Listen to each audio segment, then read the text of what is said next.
Saudara, kira-kira 1,5 minggu yang lalu itu US CIRF, lembaga atau Komisi Amerika Serikat untuk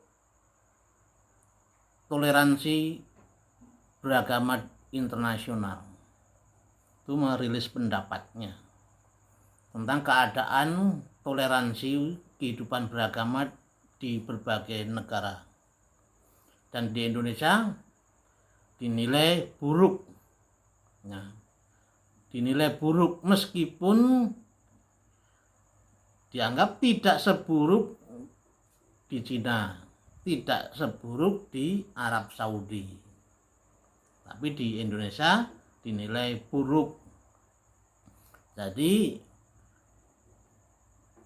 kurang toleran untuk kelompok-kelompok minoritas.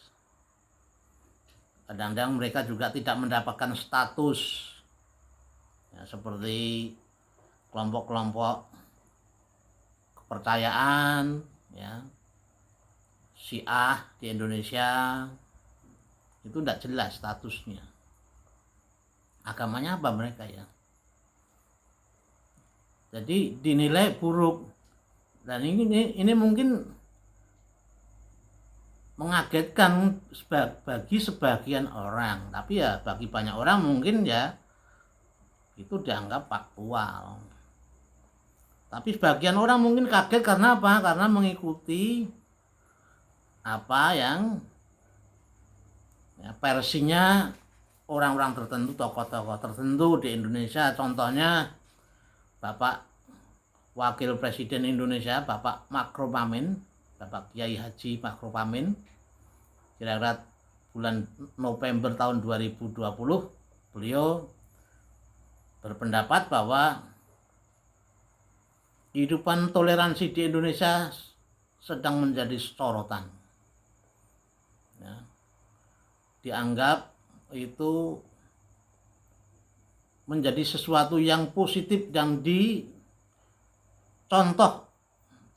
dinilai baik oleh berbagai negara, terutama negara-negara barat, Eropa, Amerika, memandang menurut beliau Indonesia itu toleransinya bagus tentu dibandingkan dengan di negara-negara Timur Tengah ya.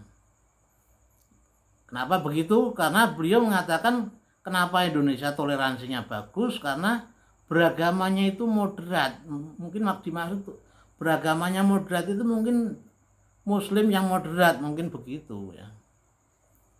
Tidak untuk mengatakan agama yang lainnya, karena gambarannya ya beragamanya moderat ya, sedangkan konflik-konflik banyak yang di negara-negara Timur Tengah, di Irak, di Suriah, di Yaman dan sebagainya. Jadi seolah-olah menggambarkan moderasi beragama, keagamaan terutama Islam di Indonesia itu menjadi faktor penting bagi toleransi di Indonesia menurut beliau. Apalagi sekarang yang beberapa tahun terakhir ini ada wacana-wacana Islam Nusantara ya. Saya sendiri ya tidak terlalu paham apa yang dimaksud Islam Nusantara, cuma wacana beberapa tahun ini berkembang ya, Islam Nusantara itu. Tetapi kalau kita menilai versinya Bapak Ma'ruf Amin dan versinya USCIRF itu, yang faktual, yang valid ya kira-kira yang mana? Ya mungkin semuanya valid dalam hal-hal tertentu ya. Toleransi dalam hal tertentu di tempat-tempat tertentu, daerah-daerah tertentu mungkin di Indonesia ya relatif bagus ya. Bahkan secara umum di Indonesia relatif bagus, tapi relatif bagus dibandingkan mana ya? Dibandingkan misalkan Suriah, dibandingkan contohnya dengan apa yang di Arab, dibandingkan di kalau di Amerika ya Cina tadi. Tapi kalau kita memperhatikan, kita membaca, kita melihat di internet, di YouTube, ulasan-ulasan bahkan hasil penelitian beberapa tahun yang lalu, wacana-wacana keagamaan terutama yang marak adalah dari kita Muslim itu dikuasai oleh kelompok-kelompok intoleran. Kelompok-kelompok intoleran yang cenderung radikal, yang dianggap sudah militansinya itu kuat dan menyusup di berbagai lini kehidupan, aspek kehidupan, dari kampus-kampus, kemahasiswaan, dosen-dosen, ya,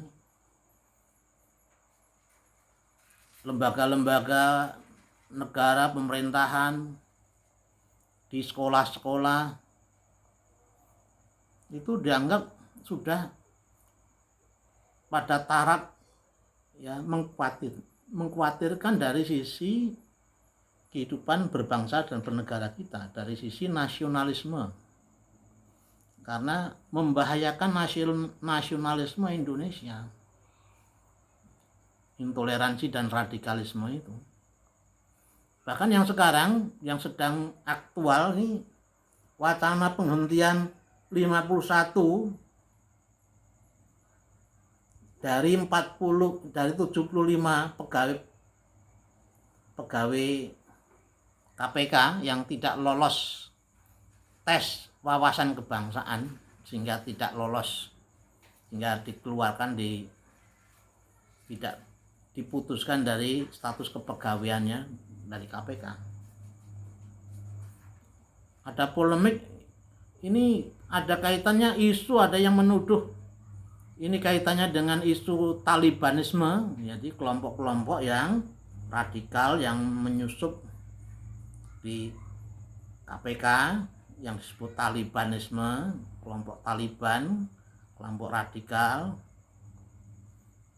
yang tidak mengakui Pancasila dan sebagainya, yang paling tidak diragukan nasionalismenya, sehingga tidak lolos tes wawasan kebangsaan ya, oleh asesornya. Katanya ini tidak bisa diperbaiki lagi, nggak bisa dibina lagi gitu ya. Faktanya saya tidak tahu ya, apa yang ditanyakan saya tidak tahu, pokoknya di pemberitaan populer seperti itu. Yang satunya ada kecurigaan ini adalah pelanggaran hak asasi manusia untuk menyingkirkan orang-orang tertentu ya. Ada kelompok-kelompok, ada yang kecurigaan ini adalah pelanggaran hak asasi manusia untuk menyingkirkan orang-orang tertentu yang dianggap komit terhadap pemberantasan korupsi. Nah, ya. Yang benar yang tidak tahu nggak, tapi intinya bahwa isu ya, radikalisme, intoleransi menyusup ke berbagai lini organisasi kelembagaan itu dicurigai sudah merebak di berbagai tempat yang dianggap sudah mengkhawatirkan tadi ya. Sehingga dulu ada HTI, Hizbut Tahrir Indonesia ya, lembaga yang mengusung, yang memperjuangkan sistem kekhalifahan Islam. Jadi sistem kekhalifahan Islam itu ingin mau mencontoh sistem zaman 4 khalifah pertama ya, artinya umat Islam itu belum terpecah, jadi ingin membentuk satu sistem pemerintahan Islam yang satu untuk seluruh dunia, yang bersifat ultranasional, yang lintas nasionalitas, lintas negara, jadi satu pemerintahan. Ya itu mungkin enggak itu ya. Jadi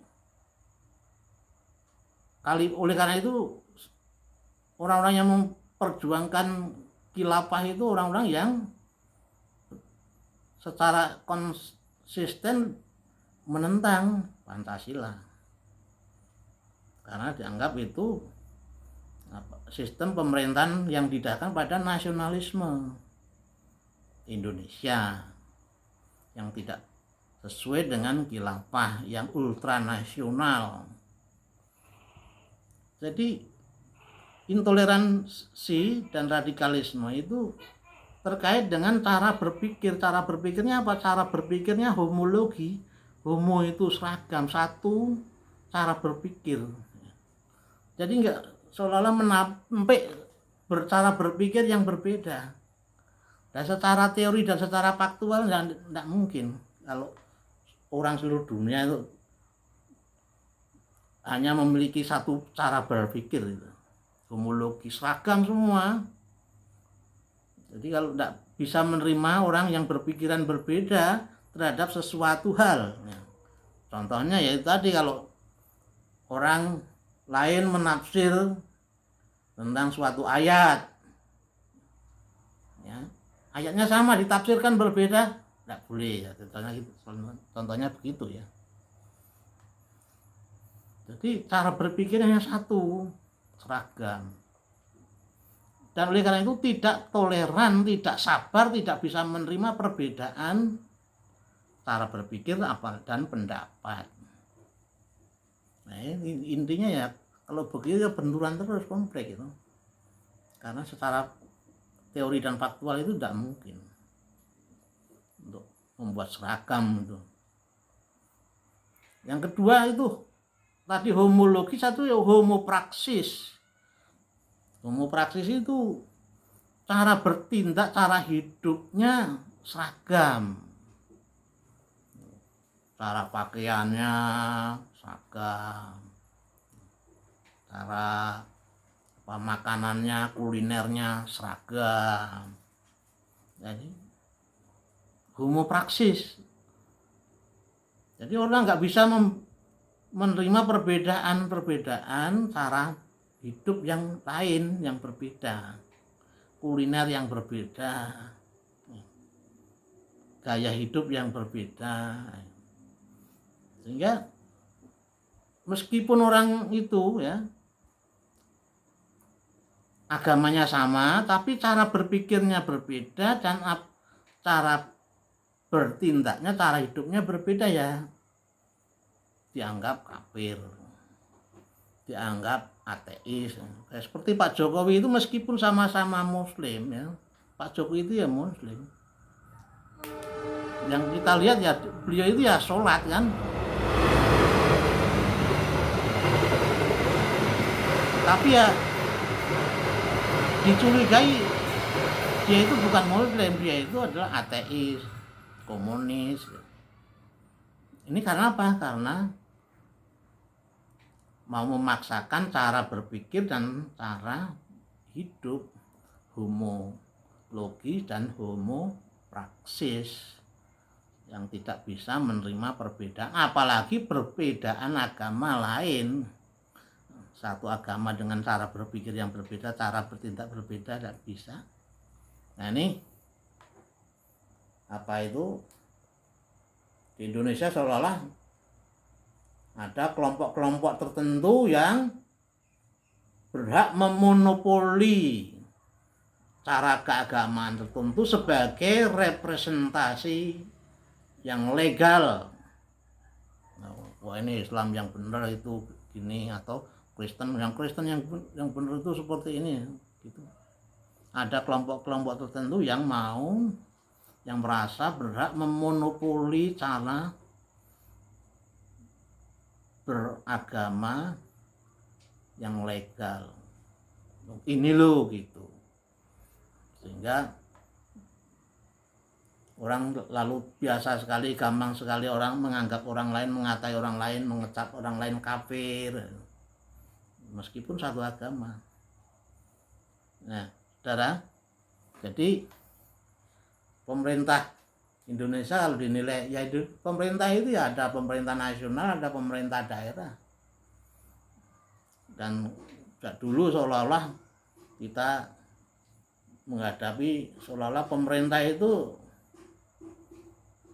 tidak mempunyai wibawa terhadap kelompok-kelompok radikal ini tadi. Karena kelompok-kelompok radikal seolah-olah bertindak hidup di atas negara, di atas pemerintah. Men-sweeping seolah-olah tidak ada polisi, dia melakukan penghakiman sendiri, sehingga FPI beberapa waktu lalu ya sekarang sudah dinyatakan tidak ada, bubar ya, karena tidak terdaftar.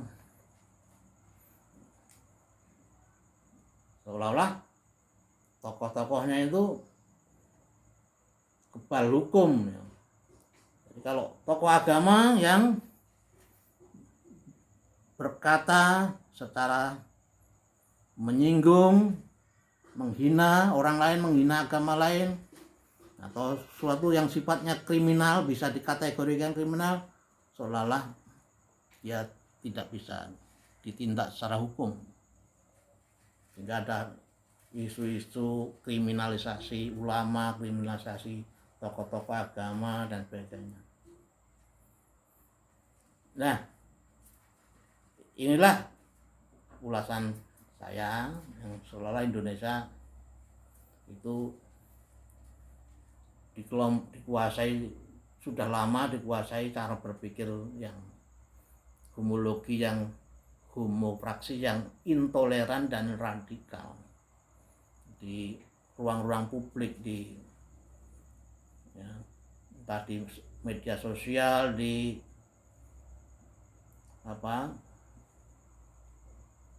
lembaga-lembaga penyiaran publik dan sebagainya. Bahkan beberapa waktu lalu disinyalir RRI ya contohnya gitu, dicurigai menjadi corongnya kelompok tertentu ya gitu.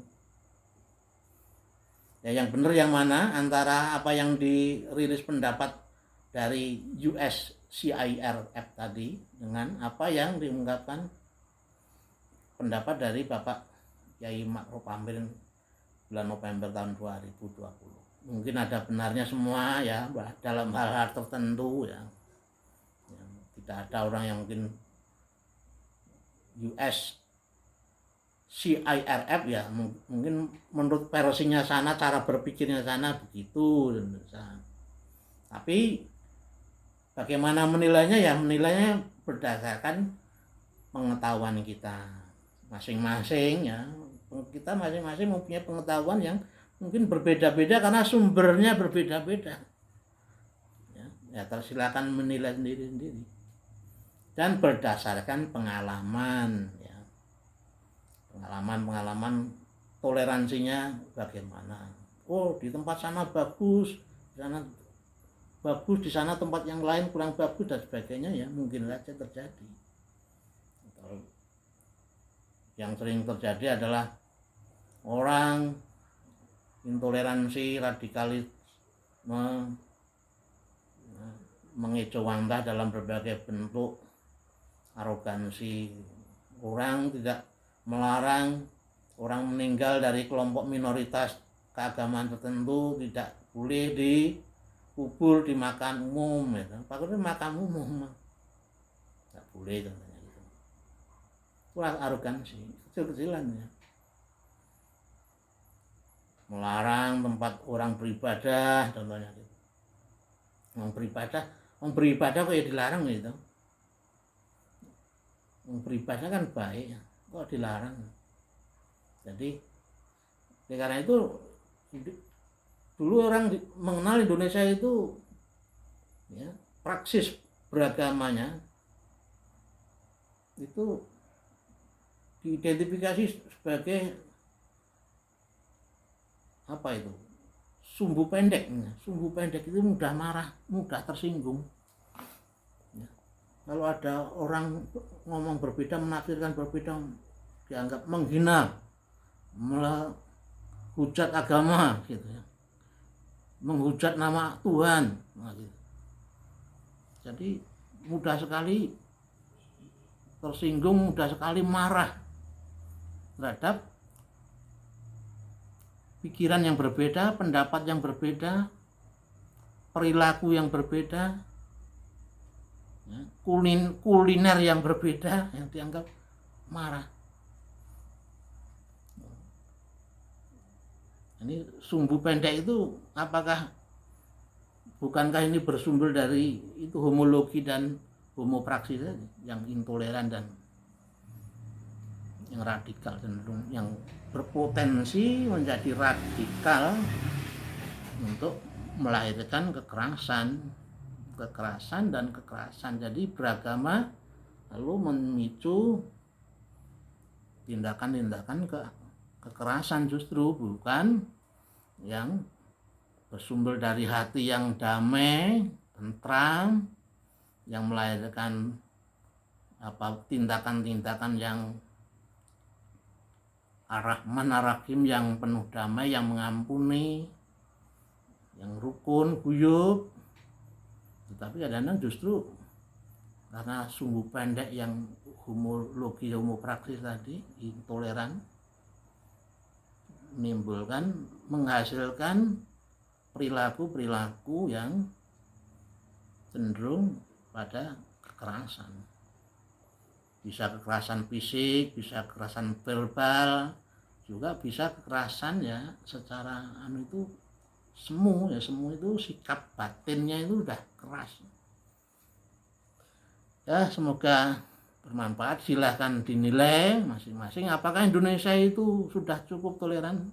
Kalau menurut saya itu ya dalam taraf tertentu toleransinya ada, tapi kita masih merindukan, mencita-citakan toleransi yang sungguh-sungguh, yang lebih luas, yang lebih jujur, sehingga mengakui, menerima perbedaan sebagai suatu kenyataan yang dihargai dan dihormati, diterima ya, dengan hati yang ikhlas, jujur, sehingga kelompok-kelompok minoritas mendapatkan statusnya, mendapatkan haknya untuk hidup, ya, mengaktualisasikan keyakinannya, sistem-sistem kepercayaan, Syiah, mereka bisa berekspresi. Semoga bermanfaat. Tuhan memberkati, bro. Salam kerukunan, salam persahabatan untuk kita semua. Tuhan berkati.